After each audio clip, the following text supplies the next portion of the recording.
With a new season of the Red Stripe Premier League now up and running, the Mavericks' mind is wandering this evening back to some vigorous debates we've had recently about what needs to be done to tweak or revamp or totally rebrand the local Premier League.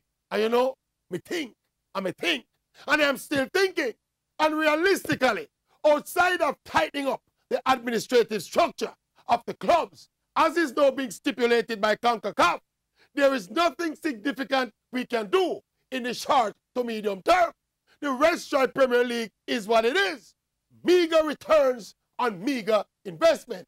The mistake a lot of people are making is to directly compare the immaculate images they see of the big European leagues on television and the local Premier League. That is like comparing apple and breadfruit. It is a comparison that is devoid of all context. It is downright criminal to compare the standard of play in the EPL, where the clubs earn 20 or 30 million pounds for the season, and players earn 100,000 English pounds a week, with the football being played in the Red Stripe Premier League, involving clubs that cannot even break even in Jamaican dollars. Even if it's a subconscious comparison, it's a fool comparison.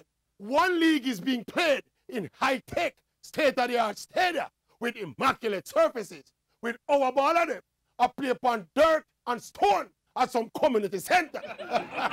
The fact of the matter is that we are getting from our Premier League what we are putting in. We're getting the quality commensurate with the level of investment we're making in the football, which is basically nothing. I want to tell you, in the context of everything, our league are going good. We still have some quality and some excitement. And at least, nobody now make no monkey chant.